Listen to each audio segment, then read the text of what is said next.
Halo, Assalamualaikum. Jumpa lagi dengan saya Lisa Widianingsih.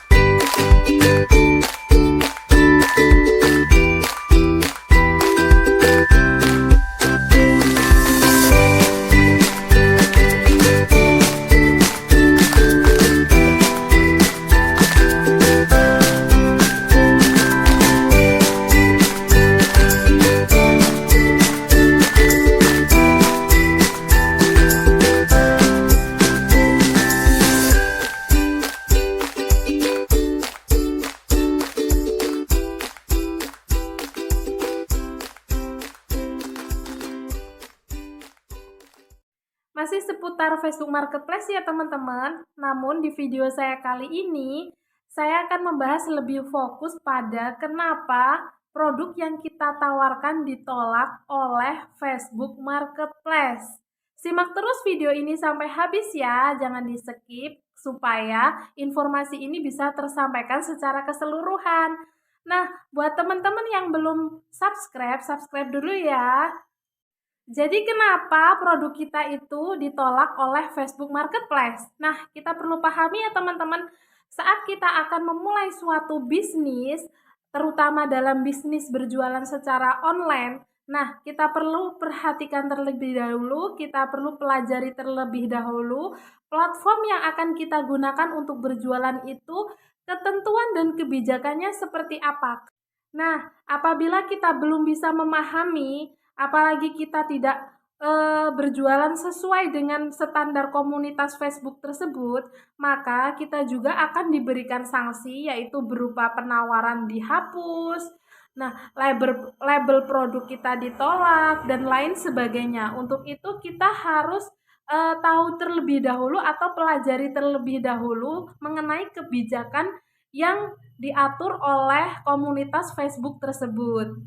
Nah, apa saja sih kebijakan yang diatur oleh komunitas Facebook tersebut? Nah, dalam kita menawarkan produk kita itu tidak merupakan konten-konten yang dilarang oleh komunitas Facebook Marketplace, yaitu seperti standar komunitas, seperti perjudian, seperti diskriminasi, kemudian menawarkan lowongan pekerjaan, layanan dan elektronik, dan masih banyak lagi ya teman-teman. Teman-teman bisa cek linknya, kami lampirkan di kolom keterangan untuk lebih detailnya mengenai kebijakan dan peraturan standar komunitas Facebook Marketplace.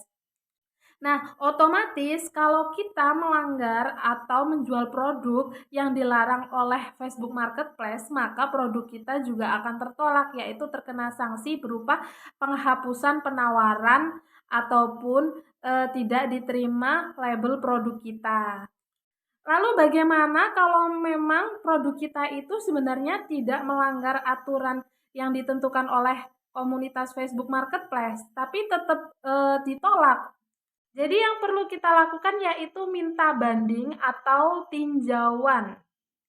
Saat tawaran kita ditolak oleh Facebook Marketplace, pasti akan muncul suatu pemberitahuan bahwa tawaran tersebut tidak bisa dilihat oleh banyak orang. Nah, saat muncul notifikasi seperti itu, maka yang perlu kita lakukan yaitu klik penawaran tersebut, kemudian kita minta tinjau. Nah, setelah kita minta tinjau, pasti akan muncul notifikasi bahwa akan ada pemberitahuan penawaran tersebut diterima dan bisa dilihat oleh semua orang. Jadi kalau permintaan tinjau kita ataupun permintaan banding kita itu diterima oleh Facebook Marketplace, maka penawaran kita otomatis akan bisa dilihat oleh semua orang. Tapi gimana kalau proses banding atau minta tinjau kita itu ditolak, sehingga produk kita itu tidak bisa dilihat oleh semua orang? Apa yang perlu kita lakukan? Nah, kalau seperti itu yang kita lakukan yaitu kita hapus dulu ya penawaran kita. Nah, kita buat ulang untuk penawaran yang baru dengan judul yang pastikan dalam penggunaan judul kita harus sesuai dengan produk yang kita tawarkan, kemudian gunakan judul yang tidak mengandung lelucon ataupun mengandung unsur yang menyesatkan. Nah, kemudian gunakan juga harga yang relevan atau harga yang sesuai realita, jangan gunakan harga yang tidak masuk akal.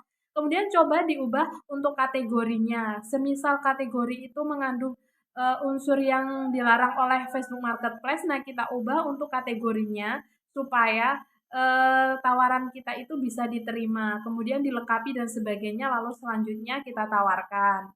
Jadi memang cukup mudah sekali ya teman-teman saat produk kita itu ditolak oleh Facebook Marketplace, dan usahakan saat kita menawarkan suatu produk, nah itu jangan sampai sering-sering terjadi pelanggaran. Karena kalau kita sering terjadi pelanggaran dalam menawarkan suatu produk, nanti kelamaan Facebook kita itu akan ke-banned oleh Marketplace. Makanya kita perlu hati-hati dalam memposting suatu produk. Kita perhatikan produk kita itu melanggar standar komunitas dalam Facebook Marketplace ataupun tidak. Kemudian dalam penggunaan judulnya kita harus gunakan judul yang baik, kita gunakan judul yang sesuai produk yang kita jual supaya kita juga tidak terkena pelanggaran seperti itu.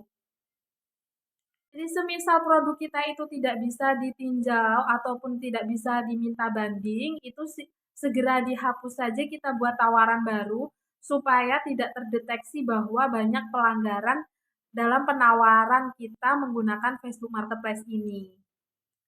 Cara-cara tersebut menurut saya itu cara yang sangat mudah dan sangat jitu saat produk kita itu ditolak oleh Facebook Marketplace.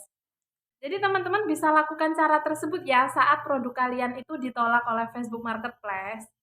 Nah, penolakan suatu produk itu biasanya tidak hanya di awal kita menawarkan suatu produk ya.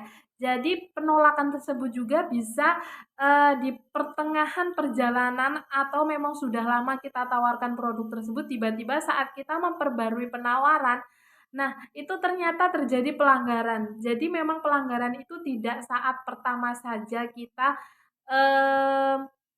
melakukan penawaran. Jadi bisa di pertengahan perjalanan atau setelah beberapa bulan kita tawarkan produk tersebut, ternyata tiba-tiba terjadi pelanggaran. Nah, untuk caranya masih sama, kalian minta tinjau atau minta banding produk kita tersebut supaya bisa dilihat oleh semua orang. Nah, semisal tidak bisa, kalian juga bisa lakukan dengan cara menghapus saja, kemudian buat lagi yang baru. Semoga cara yang sangat mudah ini menjadi solusi buat teman-teman saat teman-teman mengalami kendala produk yang ditawarkan itu ditolak oleh Facebook Marketplace. Lakukan cara ini karena cara ini menurut saya cara yang sangat mudah untuk dilakukan saat produk kita ditolak oleh Facebook Marketplace. Buat teman-teman yang baru mulai, kalau ada kendala cari solusinya. Dan jangan jadikan kendala sebagai hambatan menuju kesuksesan kita. Semangat! Sekian pembahasan saya di video ini, semoga bermanfaat. Jangan lupa untuk like, comment, share, dan subscribe. Sampai jumpa di video saya selanjutnya. Assalamualaikum.